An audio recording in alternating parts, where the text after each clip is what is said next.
Hola, buenas noches. Nadie nace odiando a la gente por su origen, su color de piel o su religión. Frase de Nelson Mandela, libertador sudafricano que luchó durante años contra el apartheid. El racismo es quizás uno de los temas de discriminación que más se ha normalizado en los últimos años y por eso es un problema. Para nosotros poder resolverlo necesitamos, primero, entenderlo desde su origen hasta su estructura. Para ello contamos con panelistas como voces autorizadas que nos ayudarán a resolver el hilo negro de la conversación. Quisiera primero invitar a Francisco Ramiro López Feria. Adelante, por favor. Ilustrador, docente, toma asiento. Licenciado en Lingüística y Literatura y maestro en Ciencias del Lenguaje. También nos acompaña Leslie Cruz Zamora, etnohistoriadora, especializada en temas de afrodescendencia en México. Adelante, Leslie. Y por último, a Óscar Alejandro González Velázquez, pasante de la licenciatura en Antropología Social, fundador y actual coordinador de la Red Nacional de Juventudes Afromexicanas. Bienvenidos todos y muchas gracias por acompañarnos. Ok, bueno, para empezar, me hizo recordar un libro que me marcó mucho, de verdad. Es el libro de Los mitos que nos dieron trauma, un libro en el cual al momento en que yo lo leía y lo terminé, me llenó de mucha, me enalteció mucho esta identidad, ¿no? Mi perspectiva identitaria, ¿no? De lo que es ser mexicano. En este libro contaba lo que era el mestizaje y cómo identificarnos y adoptarlo como una forma en que nos enorgullezcamos, ¿no? Sin embargo, la narrativa del libro era muy pasional, muy emocional y suponía que carecía un poquito de ciencia, ¿no? De antropología, de cuestiones sociales. Entonces, el aprendizaje que me quedó de este libro era ver que realmente el origen de estos temas raciales y propiamente del racismo era precisamente esta etapa de la colonia, ¿no? Es decir, descubrimiento de América y luego las colonias como tal en toda Latinoamérica. Para eso me gustaría entonces empezar con la primera pregunta que detonaría nuestra charla, que sería ¿cómo funcionaba el sistema de castas en aquella época de la colonia, más allá de lo que pues quizás el sistema nos ha enseñado, cómo es que se interpretaba en sus características en ese momento, en esa época? No sé quién quisiera empezar. Historiadora, por favor. Claro. Bueno, el sistema de castas como tal nace a partir del siglo XVII, me parece, XVI, me parece, cuando se empiezan a hacer estas representaciones que normalmente tenían la intención de mostrar en Europa o en otros lugares la forma de vida que se estaba dando en la Nueva España. Entonces, estas pinturas representaban la cotidianidad de las personas y con lo mismo se hacía mucha referencia al color de piel de la gente y de cómo se obtenían estas mezclas. Entonces, en la figura siempre veíamos un papá, una mamá y un hijo. Y aquí se veía que si la mamá era, no sé, negra y el papá era indígena, el hijo iba a tener una denominación que venía de estos dos. Y así con muchas cosas. Y se puede decir que se va degradando conforme van cambiando el color de piel. O sea, no es mi opinión, esa es la... Sí está registrado. Así está registrado. Pues que se creía que los españoles al llegar a América y comenzar con todo este mestizaje, y lo hicieron con la idea de que se podía llegar a blanquear la sangre de las personas, o sea, llegar a una sangre pura, por eso era una cosa más normal o más deseada incluso. Hasta el siglo XVII me parece que empezaron a ver cuando les empezaron a dar más puestos de poder a la gente que genuinamente se veía de una forma o venía directamente de España o de Europa. Entonces ahí fue cuando empezaron a decir, ay no, entonces hay que dejar de mezclarnos porque nos quieren o tenemos mejores lugares entre más blancos nos veamos, entonces ya no hay que mezclarnos porque ya nos dimos cuenta que no funciona. No. Pero pues ya las mezclas ya estaban normalizadas, ya era lo común, se puede decir, pero siempre existió este rechazo hacia tener estas connotaciones negativas. Y pues las castas tenían pues nombres que todos conocemos, ¿no? Como mulato o criollo o hay otras un poquito más raras que son como cambujo o salta atrás, que esa es muy curiosa, que es porque cuando dos personas que se supone que estaban un poquito más arriba en el sistema de castas se relacionaban, o sea, solo, la verdad ahorita no recuerdo cuáles dos eran, pero se relacionaban, tenían un hijo que sus características físicas denotaban un poco atrás, o sea, en vez de ir hacia adelante, eran menos blancos, así que por eso esa casta se llama salta atrás. Salta atrás, ok. Sí, porque la idea era de que de ahí nace el concepto que hasta la fecha utilizamos, que es mejorar la raza, Sí.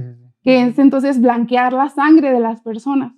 Entonces, pues así funcionaba. Y como tal, no era una nomenclatura que se utilizara en la cotidianidad, o sea, tú no llegabas a la escuela, bueno, no había escuela, ¿verdad? Pero tú no llegabas a un mercado, por ejemplo, y si te preguntaban, decías, ay, yo soy cambujo o así, no. Solo utilizaban moreno o güero o blanco. Obviamente esas son palabras actuales, pero estoy intentando relacionarlas para hablar más que nada sobre los tonos de piel, pero en la cotidianidad. O sea, las castas como tal surgen y desde el poder y las utilizan desde el poder y siempre ha sido así. O sea, entonces, bueno, yo podría entender a partir de la respuesta de Leslie que esta interpretación del sistema de castas viene desde la persona europea, desde Occidente, no tanto como de los nativos, ¿no? Claro. Es decir, en algún momento leía que incluso en los sistemas parroquiales, registros parroquiales, que eran los que supongo en ese tiempo llevaban los censos, se hacían un relajote en cuanto a estar delimitando esta persona es tal, porque la interpretación incluso podía ser subjetiva por muchas razones. Una de ellas de que de estas ramas existe una variante y de esta variante se hacen otras más, ¿no? Entonces, se me hace algo interesante en este sentido porque al final creo que en la educación nos han delimitado 5 niveles de castas, por mucho, o niveles de etnias, no sé cómo llamarlo, pero hay muchísimas más que nosotros deberíamos conocer. No sé si alguien tenga una idea o pudiese darnos otra perspectiva de esta primera pregunta. Sí, pues, en efecto, como mencionas, lo que pasaba es que la persona, o sea, las personas en el poder, justamente al ver, al querer reflejar la cotidianidad o mostrar cómo se supone que eran las personas en la Nueva España, decían, pues es que las personas, vamos, a partir del hecho de que existían 3 grandes etnias, que claro, homogeneizaban y reducían a 3, porque obviamente no era así en la realidad, pero le llamaban lo español, lo indio y lo africano negro, ¿no?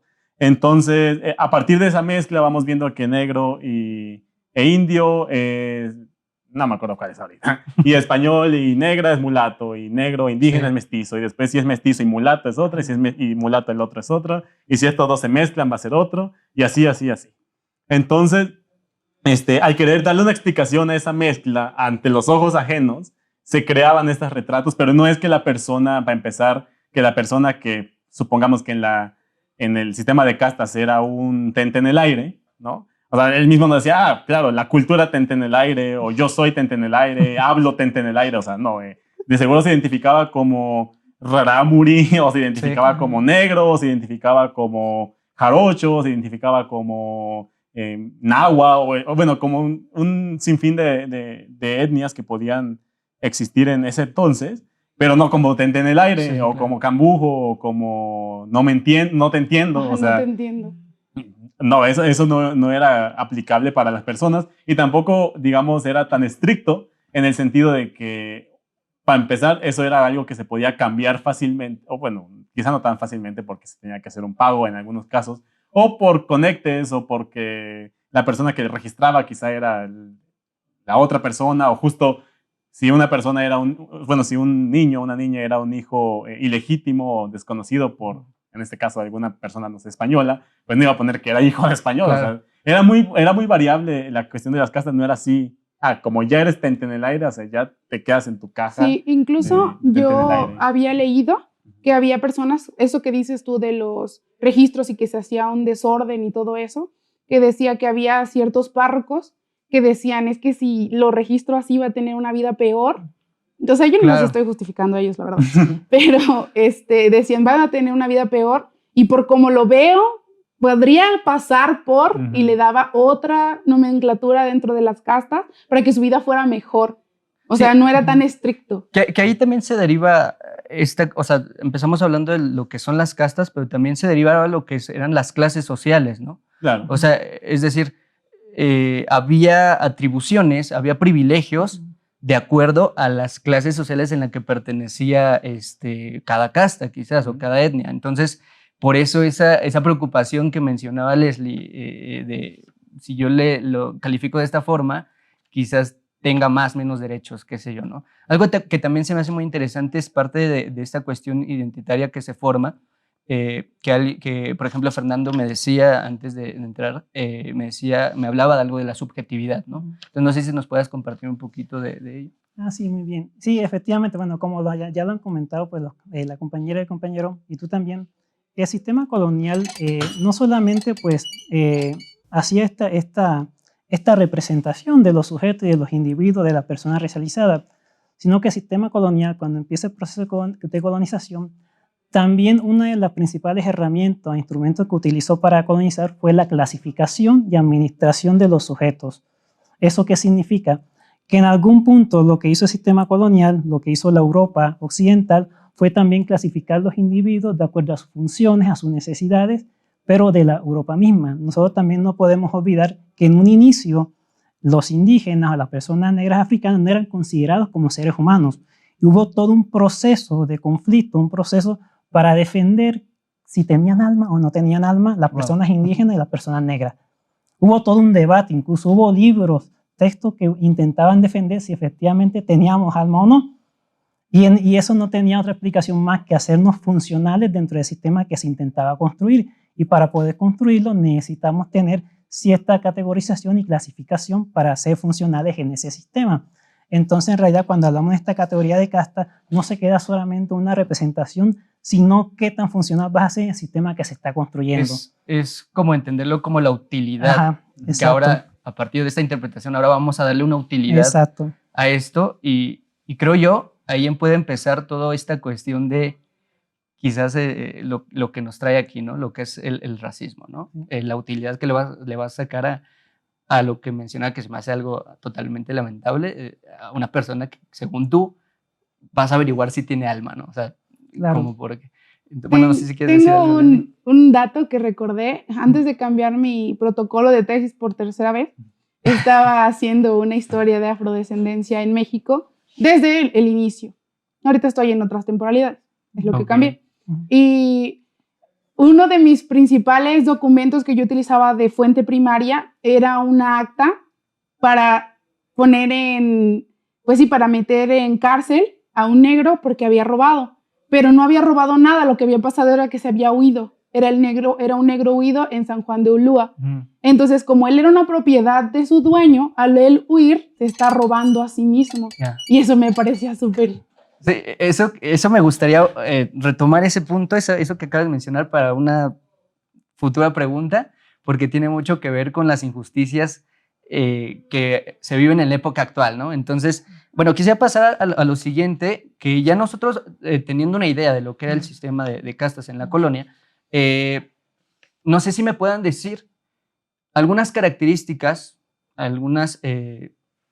digamos, costumbres, tradiciones en este rubro, que sigan vigentes en la época actual, no sé, del sistema de castas, de la colonia, algo que para ustedes puede decir, bueno, esto es, si bien no lo mismo exactamente, pero tiene su origen en esta parte, no sé. Pues yo creo que para empezar una cuestión que sigue vigente del sistema de castas es los conceptos.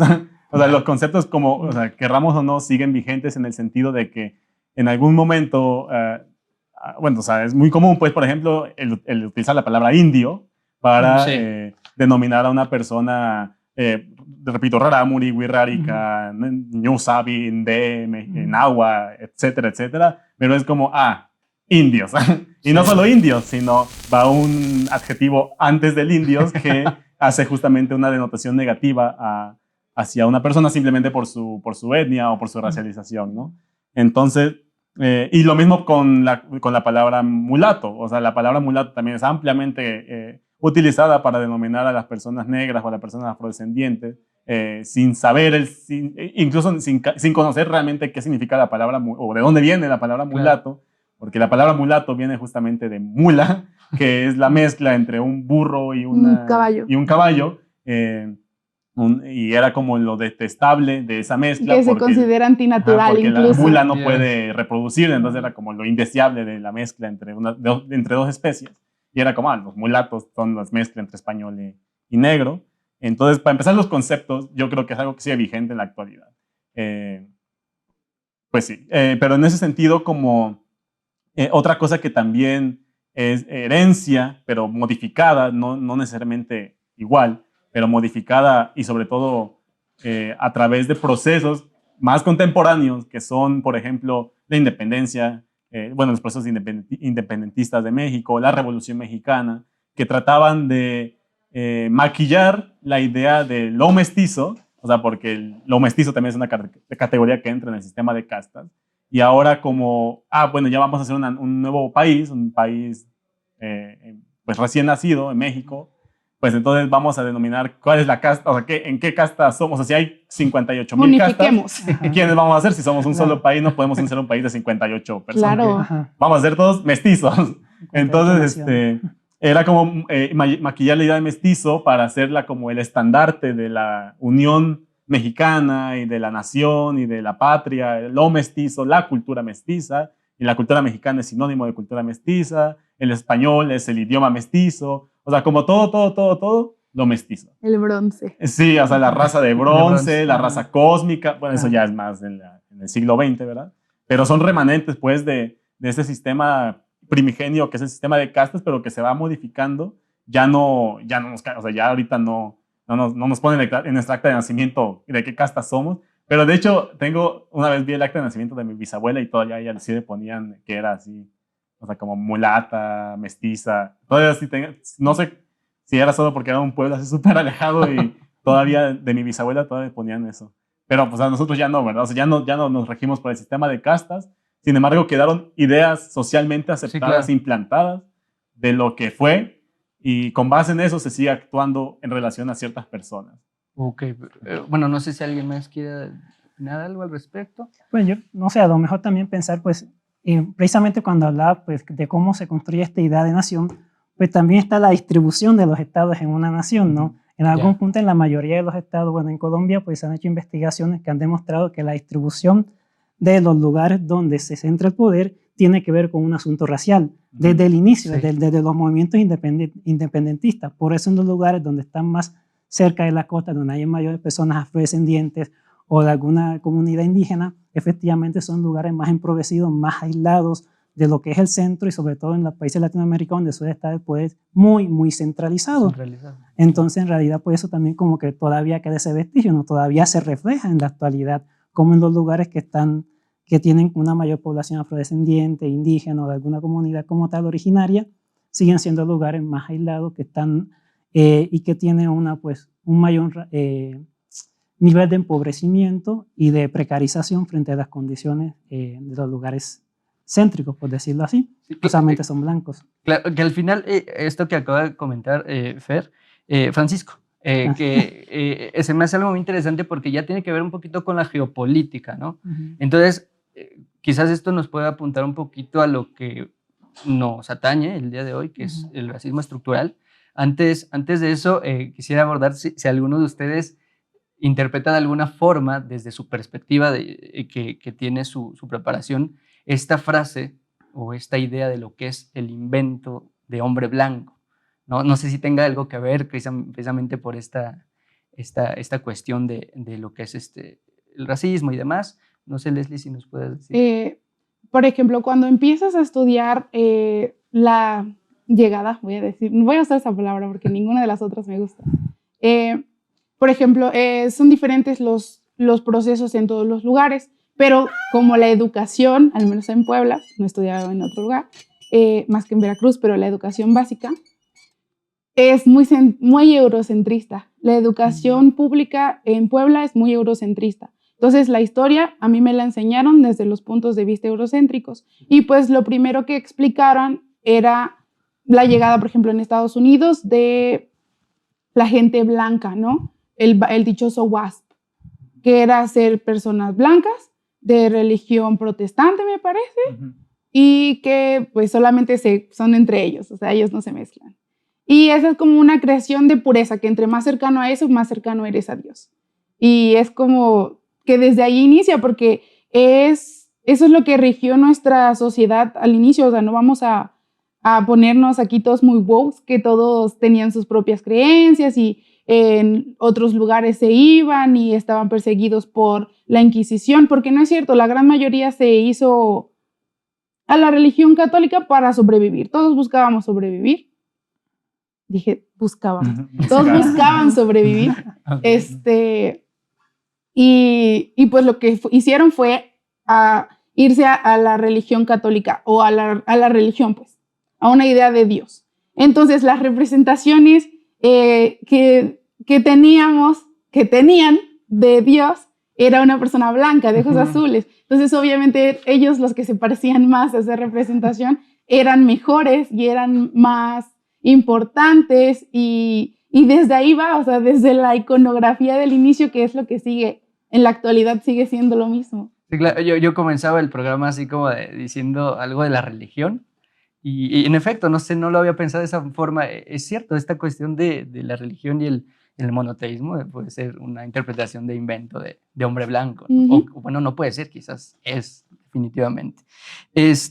Bueno, quisiera ya para ir abordando lo que es el racismo estructural, que creo que es un concepto que cuando yo lo traté pues de aprender, de acercarme a él, me dejó así como mucha idea en el sentido de que, wow, o sea, yo estoy refiriéndome siempre al racismo, pero esa palabra estructural la hace muy profunda, ¿no? O sea, la hace como decir, es que el racismo no nada más se deriva a yo te insulto y ya, es que tiene un origen muy atrás, ¿no? Y en temas económicos, políticos, sociales, lo que tú quieras. Antes de eso, quisiera también abordar una situación que a mí me parece muy, muy interesante. En algún momento, hace como unos meses, sostenía una charla y decía, un compañero me decía, es que no, ¿cómo puede haber gente afrodescendiente, gente negra, que sea racista con su propia gente? Y le digo, pues no, ya verdad no te sé decir, pero de que había. Y digo, no te sé decir porque no soy del tema, pero sí lo llegué a ver en digamos, textos, documentales, etc. Me gustaría que alguno de ustedes me dijera eso cómo o por qué sucede que tú mismo vayas en contra de tu identidad, ¿no? De tu fenotipo. Sí.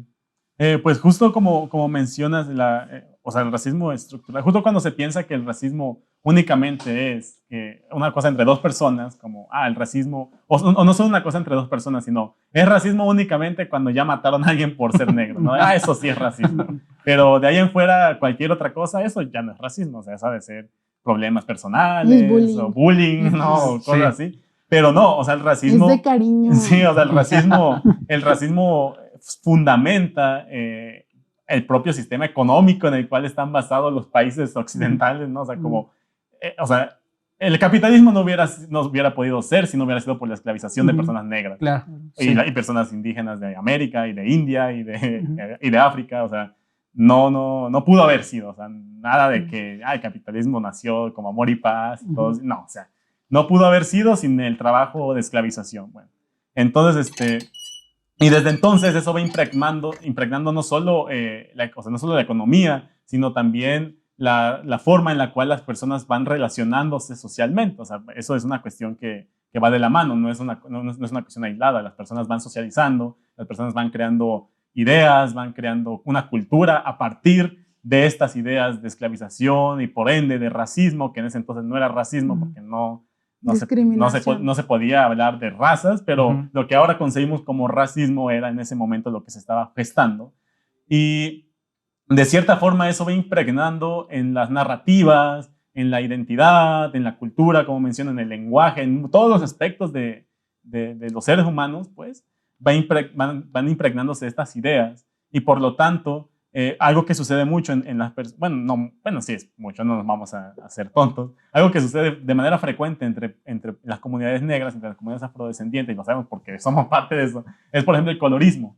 O sea, el colorismo es una cuestión que va anclada al racismo y es básicamente como verdaderamente por el tono de piel, o sea, específicamente por el tono de la piel, se tienen o no ciertas actitudes, privilegios, etcétera, etcétera, ¿no? Una persona entre más oscura, y eso podrían decir, no solo es una cuestión personal a como que yo me siento más porque soy más claro, sino va desde el momento, y cuando hablamos del estructural podemos hablar de que, por ejemplo, si ahorita nos vamos a un centro comercial, ¿cuánto maquillaje vamos a encontrar para tonos de piel oscura, por ejemplo? O sea, para mi tono de piel, ¿qué maquillaje va a haber que no me aclare?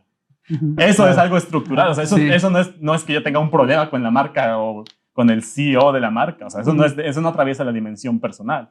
Eso se atraviesa otra dimensión estructural, o sea, algo más amplio, pero que tiene como base pues una noción, bueno, tiene como base algo racial, algo racista, ¿no? Entonces, en el sentido de, por ejemplo, cómo es que una persona puede ser discriminatoria o puede insultar a una persona que podrás decir, pues es que los dos son negros, ¿cómo es que se discriminan a sí mismos? Pues ahí te va una cosa, porque al final de cuentas, la idea de que de que un grupo, por ser del mismo grupo étnico, todas las personas por ser de un mismo grupo étnico tienen que convivir pacíficamente, eso tampoco es cierto. O sea, eso sería también una idealización y una romantización de que, pues, ¿por qué sucede? Si deberían ser, ¿sabes? Como, hermano, así como Pantera Negra. No, o sea, eso ni siquiera entre las propias etnias africanas sucedía, o sea, no por nada. Es deshumanizar a las personas, pensar que no vamos a tener conflictos entre nosotros. Sí, o sea, por ejemplo, en Ruanda, los Tutsi y los Hutu y Tutsi, perdón, que eran dos grupos étnicos que estaban en conflicto desde muchísimo antes de que llegaran las personas europeas, pero eso aprovechaban las personas europeas para generar conflicto entre ellos más del que había. Y en ese sentido, una persona, aunque sienta pues desprecio, no me caiga mal, me caiga mal una persona, no me caiga chido, pero entonces tengo ahora mecanismos para hacerlo sentir peor, ¿no? Y esos mecanismos son el racismo. Ok, sí, porque al final me queda clara esta idea de que, bien lo dijo Leslie, es como deshumanizar, o sea, no porque seamos de la misma no vamos a poder tener broncas, pero incluso, no sé, yo me imagino también como una especie de, pues, jugada para incluso no pasar las mismas situaciones, porque había, digamos, esclavos que estaban a lo mejor más ligados a los españoles, bueno, a los europeos, ¿no? Sí. Bueno, quisiera pasar ya a la pregunta inicial, ya teniendo un poquito de antecedentes de todo esto, que si ustedes nos podrían redefinir qué es el racismo estructural, ya ese concepto macro. Quisiera empezar con Francisco. Sí, ¿Nos pues, puedes definir qué es? Voy a tratar. Bueno, hay una definición de racismo que me gusta mucho de una autora llamada Ruth Wilson. Y ella define el racismo como la distribución de la vulnerabilidad de cierto grupo social hacia la muerte. Básicamente, pensar el racismo estructural hay que pensarlo como una serie de condiciones sistemáticas, organizadas, que se perpetúan a lo largo del tiempo, pero que va dirigido hasta el exterminio y precarización de cierto grupo social. No se va a quedar solamente en una práctica interpersonal, sino que va a incluir el sistema mismo de legislación, la manera en que se interrelacionan las personas, incluso un acondicionamiento de la subjetividad de las personas. De hecho, ya los compañeros lo mencionaron en cierto punto, hablaban de estas narrativas que se construyen sobre el sistema mundo, pero también narrativas sobre cómo deben actuar las personas, cómo deben comportarse las personas, cómo deben ser las personas, y esas narrativas en algún punto condicionan la manera en que tú te mueves, interpretas y vives el mundo en el que estás. Entonces, pensar un racismo estructural implica pensar en todas esas condiciones que un sistema genera precisamente para el borrado, la precarización y el exterminio de cierto grupo social que se perpetúa a lo largo del tiempo, en este caso a las personas racializadas. Así lo definiría yo. Me queda así como la duda de que entonces racismo estructural, ese concepto no se puede utilizar en la época, siglos atrás, sino hasta ahora en la época moderna, tendría razón en aseverar eso. Yo diría que a partir del siglo XIX. 19. Y yo diría que se rastrea desde el inicio. O sea, que no estaba como tal marcado y lo veíamos así, pero los vestigios ahí están. Y por ejemplo, nos podrían... Tiene antecedentes, Claro. sí, claro. Sí, Claro, está ligado, evidentemente. Sí. Sí, incluso, bueno, cuando hablan, por ejemplo, en el caso de la formación de los estados-nación, hay un autor que menciona que precisamente, pues, podríamos hablar de la construcción de los estados desde la Grecia y la Roma antigua, porque precisamente hubo un proceso en el que antes, cuando Roma llega a controlar gran parte de Europa, lo que hizo Roma fue generar la estructura administrativa para que posteriormente se generara lo que después llamamos Estado-Nación. Hablando de ahí, por eso también estoy de acuerdo con Leslie, por ejemplo, que tal vez no podríamos hablar de racismo estructural así tan configurado como hoy día, pero sí se puede rastrear pues, desde el inicio, ¿no? Cómo se ha ido configurando poco a poco, y que claro que han habido condiciones que lo han acelerado o han modificado la manera en que se va realizando, porque también hay que tomar en cuenta, pues, incluso en Europa, por ejemplo,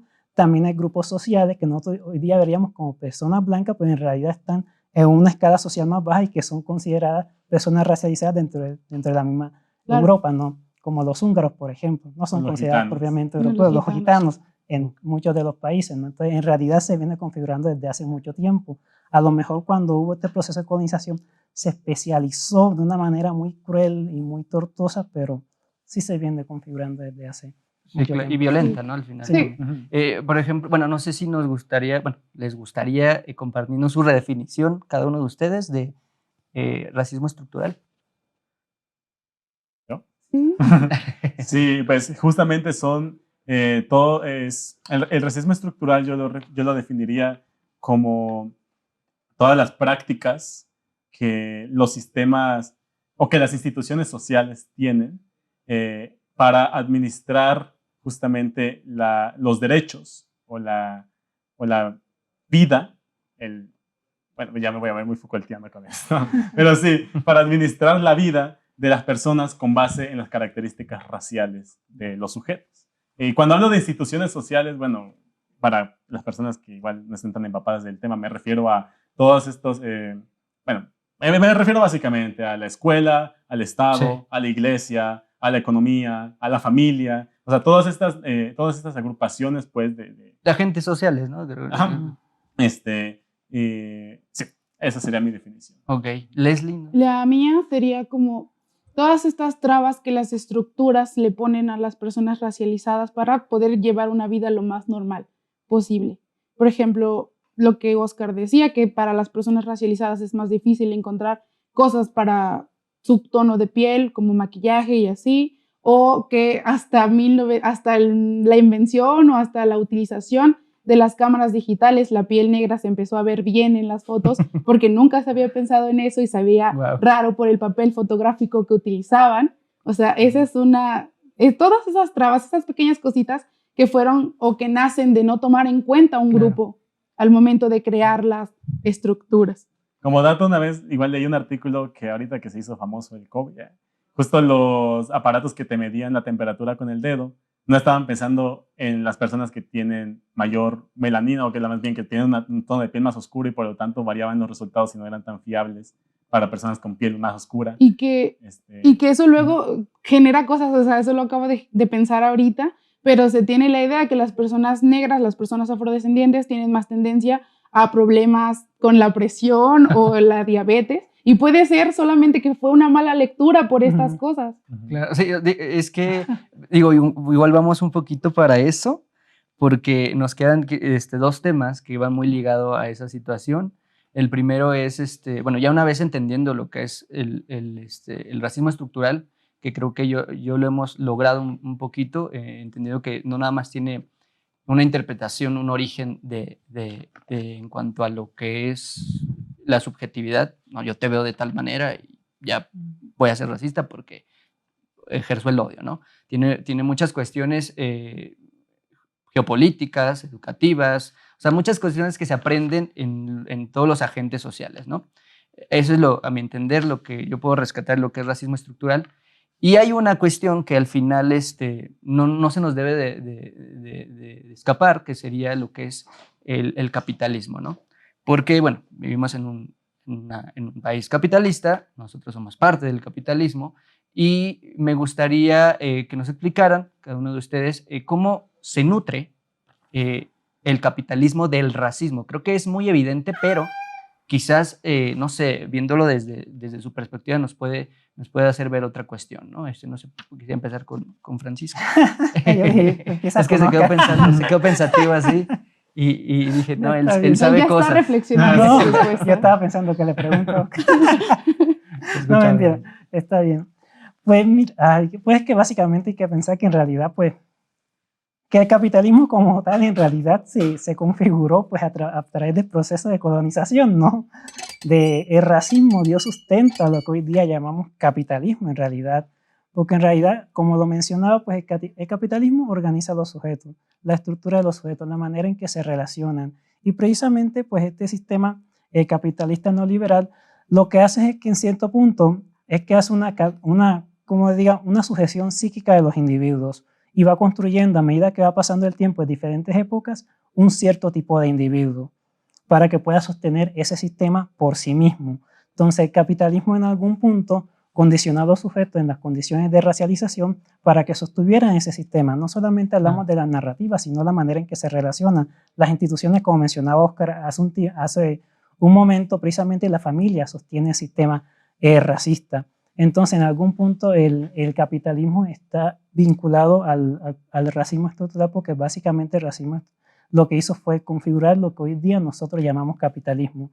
Incluso hay una autora que se llama Sueli Rodney que habla del inconsciente capitalístico colonial, que es básicamente la manera en que nosotros los individuos sostenemos precisamente este sistema capitalista, porque en realidad con el neoliberalismo lo que hizo fue que nos construyó como sujetos de este momento y de esta época, y lo sostenemos sin siquiera darnos cuenta. Es como que ha sido tan normalizado los procesos de racialización como tal, que no nos damos cuenta cuando estamos, por un lado, viviendo un proceso de racismo, una condición de racismo, o en su defecto cuando la estamos ejerciendo. Se normalizó tanto que ya no nos damos cuenta. Incluso por eso yo considero que es muy importante que se hable de este tema, porque precisamente en México sucede algo muy particular. Sí. Es que se niega que hay racismo. Sí. Se niega así muchas veces en muchos contextos, y cuando tú hablas de tu experiencia, no sé, muchas veces tienes una experiencia racista o la vives de cierta manera, eso no pasó, estás exagerando. Sí, porque eso no es cierto, hay una negación así como tratar de olvidar y de que no se construye una memoria como tal. Y si algo que sabemos nosotros y nosotras que hemos estudiado este tema y lo vivimos en la vida real, esta situación, es que la memoria es muy importante. En dar a conocer las experiencias son muy relevantes. Incluso Fanon, en alguno de sus libros, menciona que una de las cosas más relevantes que puede tener una persona racializada frente a las experiencias racistas es vincular su experiencia hacia la de los demás. Él habla como un proceso de universalización, algo así, pero no como tal universalización, sino vincular mi experiencia con las experiencias de otras personas que han vivido lo mismo, para que se pueda construir algo más. Si yo cuento lo que me sucede a mí, a lo mejor algo que tú no entendiste como racismo, te hace que te caiga el 20. Es que yo también viví algo similar. Yo también estoy viviendo ese tipo de violencia. ¿Sí me estoy también explicando? es válido decir, yo también he ejercido ese tipo claro, de... Sí. Claro. Sí, porque digo, ahorita lo que menciona Francisco, puedo así inferir que quizás esta cuestión del capitalismo haciendo uso del racismo es como el origen para que nosotros normalicemos este racismo, o parte del origen, ¿no? Suman a esa sintonía. Porque al final, creo yo, haces acciones inconscientes con tu mejor amigo, quizás, que a lo mejor no deberías hacer, o por mucho que se lleven bien, tiendes a practicarlas de esa manera, ¿no? Entonces, bueno, no sé si nos quisieras definir o explicar un poquito esta idea de, Leslie, cómo se vale el capitalismo con el racismo. Bueno, retomo lo que había dicho Oscar, que decía que pues el capitalismo viene pues de la esclavitud, del momento de ponerse, de enriquecerse, de lograr cosas en base a utilizar a otras personas para tú tener dinero. Esa es la base del capitalismo. Tal vez ahorita es porque nos pagan, ¿verdad? Pero ¿cuál es tu salario? O sea, tu salario no tiene nada que ver, o sea, no es equitativo. No es que sea socialista ni nada, pero hay que tomar los medios de producción. No, sí, o sea, tú haces más trabajo a veces que tu jefe y tu jefe va a ganar más que tú porque él es el dueño de los medios de Sí. producción. Y pues eso, o sea, trasládenlo a la esclavitud, es lo mismo. Sí. Solo ahora te pagan, pero que menos. Exacto, es que eso es a lo que a mí bueno, me remonta esta coyuntura, ¿no? Entre capitalismo y racismo.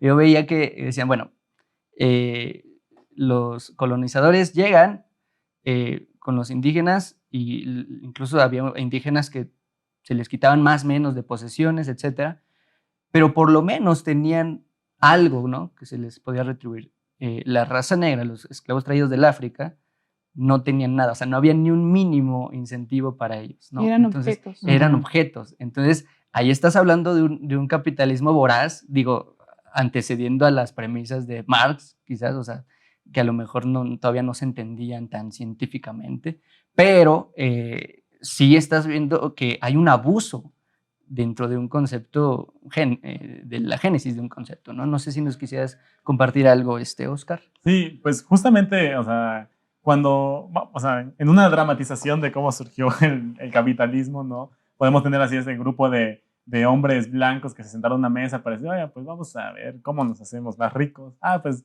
nada, pues tenemos que trabajar porque el trabajo es la base de la riqueza en las Claro. sociedades humanas. Ah, bueno, pues ponte a cortar la caña para sacar el producto. Ah, no. No, Yo no lo voy a hacer. ¿Tú lo vas a hacer? No, yo tampoco. Pues, ¿quién lo va a hacer? dije trabajo, no trabajo Sí. mío. Sí, pues que no, pues mira, aquí tenemos 2 millones de personas que creemos que son salvajes, que creemos que son, aparte físicamente más aptas que nosotros para trabajar, porque mira, están ahí, están desnudos bajo el sol 24 horas, que no que van a quejarse de estar haciendo lo mismo, pero para nosotros. Entonces, esa es una dramatización, obviamente, así no sucedió, Muy buena, pero por para que se entienda justo cómo es que, o sea, cómo es que se van configurando sujetos para ciertos papeles o ciertas, pues sí, cierto papel, o sea, en el ¿Utilidad? cierta utilidad dentro del capitalismo, muy, muy correcto. O sea, las personas negras, las personas indígenas, las personas, bueno, en el caso de América Latina, pues van a ser quienes van a trabajar para que nosotros, grupo de hombres blancos, podamos, pues, generar nuestra riqueza. Y se me hace algo muy, muy, muy interesante, muy rico, porque esa palabra utilidad, no sé si bueno, los colonizadores la tenían en mente, pero si tú te lees el Capital del Karl Marx, viene 20,000 veces Sí. por hoja, ¿no? Entonces se me hace algo como que estamos ahí descubriendo algo muy interesante. Hay un concepto, ya para terminar este subtema, hay un concepto que quizás a lo mejor, si lo conocen, me gustaría que lo compartieran un poquito más, que yo escuché de Boaventura da Sousa, que hablaba del colonialismo cognitivo, ¿no? Es un concepto que no tengo muy bien trabajado, pero al final, si yo lo leo, pues no sé, tiene un poquito que ver con esta intención de adoctrinar, pero a través como del aprendizaje, Claro. a través de la enseñanza, que también es algo un poquito interesante. No sé si alguno de ustedes ¿Acaso lo hay conozca. otra forma? Exactamente, gran ejemplo. Sí, sí, o sea, evidentemente cuando menciona, y justamente o sea, eso va en contra, o bueno, justamente Boaventura de Sousa Santos menciona una como contrapropuesta a eso que vienen siendo justo las epistemologías del sur y todas estas cuestiones que van en contra un poco de la idea que tú mencionas del colonialismo cognitivo, que es cómo se aprende a través de los sentidos, pero sobre todo a través, bueno, de una educación en el ámbito más general, en el sentido más general de la palabra, todas estas actitudes, bueno, en el caso que nos atañe, racistas o ni siquiera algo que se menciona abiertamente como, mira, hijo, te voy a enseñar a ser racista.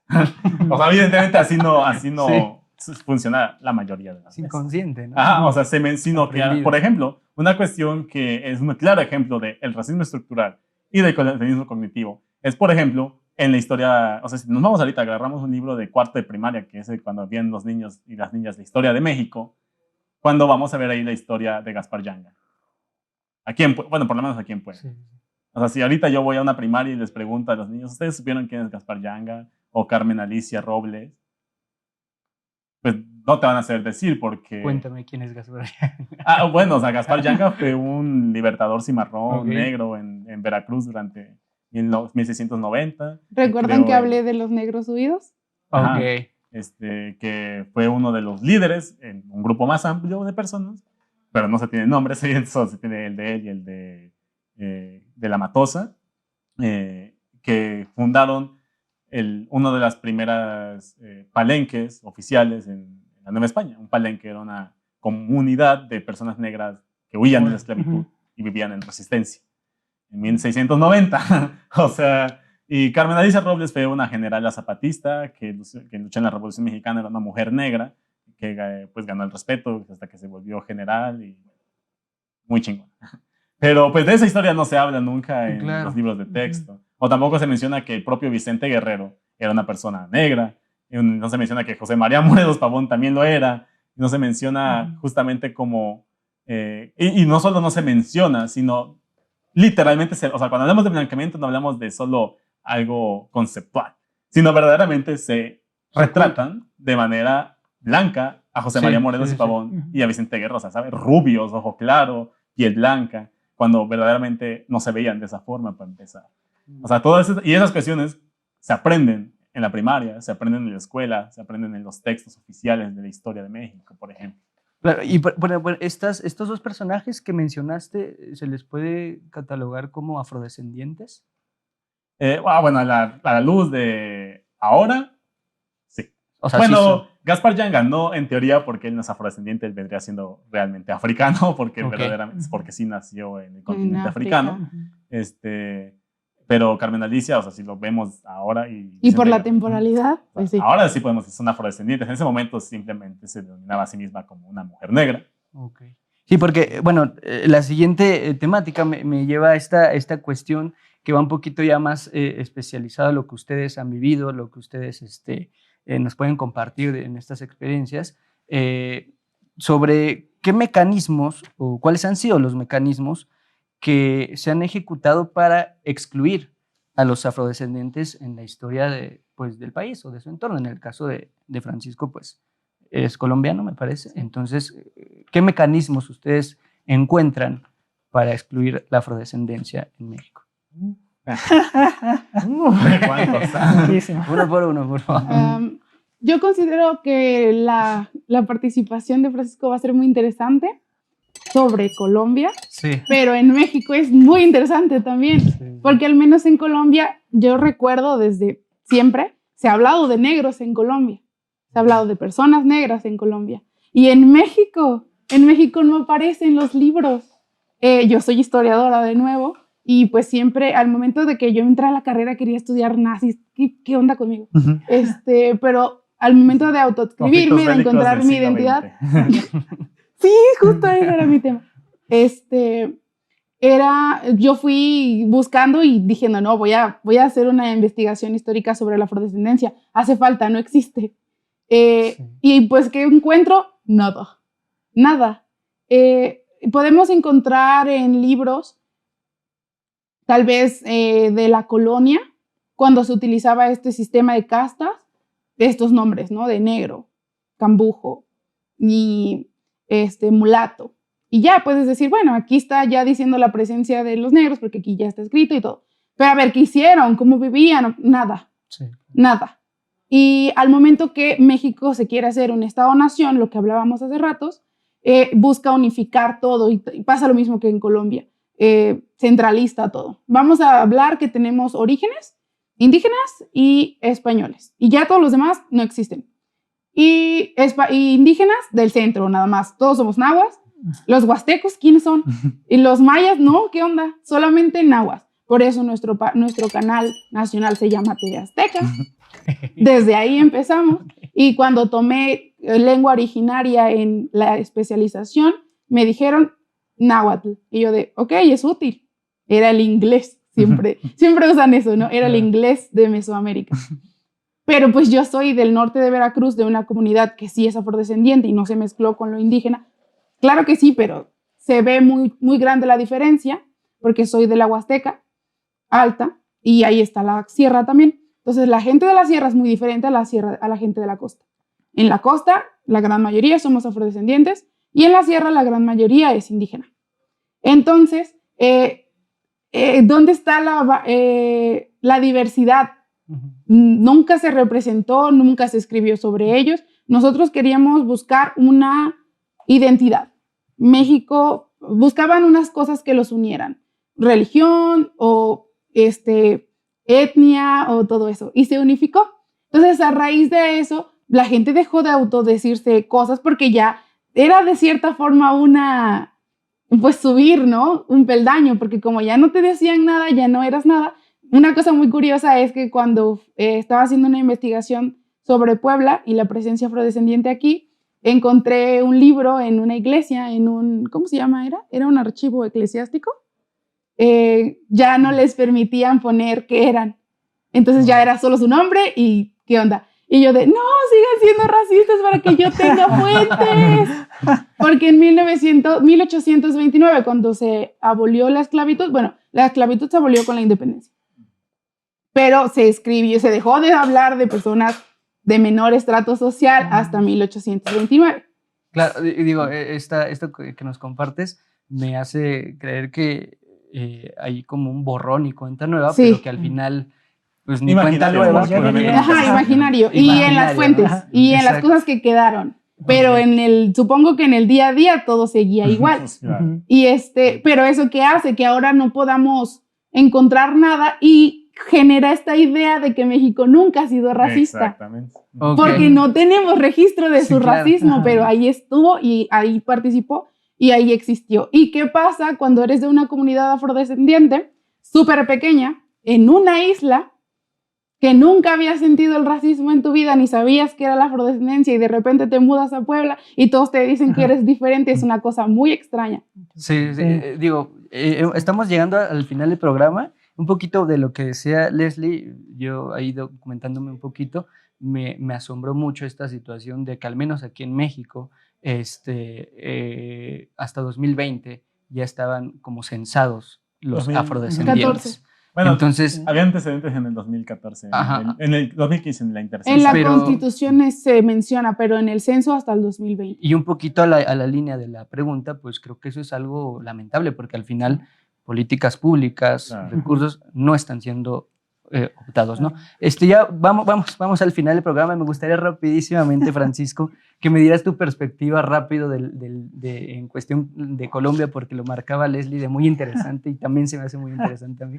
No sé si nos puedes dar una breve explicación. Bueno, pues es algo similar a lo que mencionaba Leslie. Es como que un proceso no solamente de borrado de la memoria, sino de blanqueamiento de la memoria. Es decir, cuando uno hace algo y se registra algo, eso en un futuro se construye en memoria para generaciones futuras. Pero ¿qué sucede?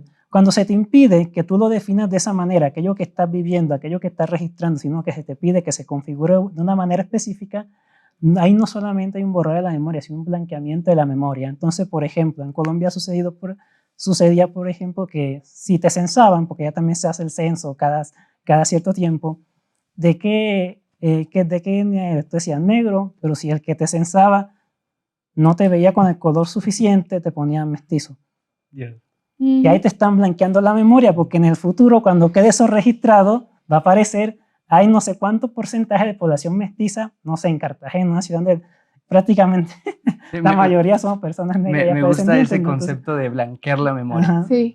Bueno, me encanta cada una de sus conclusiones. Yo les quiero agradecer a todos y cada uno de ustedes, en este sentido, primero por aceptar la invitación y por hacer lo que están haciendo, porque al final creo que pocos espacios se dan desde la perspectiva de una persona de esa identidad, ¿no? O sea, sí me ha tocado ver que hay gente que habla perteneciendo a un grupo que no es el afectado, entonces creo que aquí se gana mucho en ese sentido. Y pues bueno, despedimos a la audiencia, gracias por vernos, y también quisiera mandar un saludo a César, al buen César, que no estuvo aquí con nosotros porque tuvo un percance que lo va a tener un poquito alejado de... Eso de rómpete una pierna es en sentido no era cierto, pero le va a ir algo, estoy seguro que algo le va a traer muy, muy bueno, ¿no? Entonces, saludos César, te queremos aquí pronto y bueno, esto fue Hilo Negro, yo soy Ángel Cabrera y nos vemos a la próxima.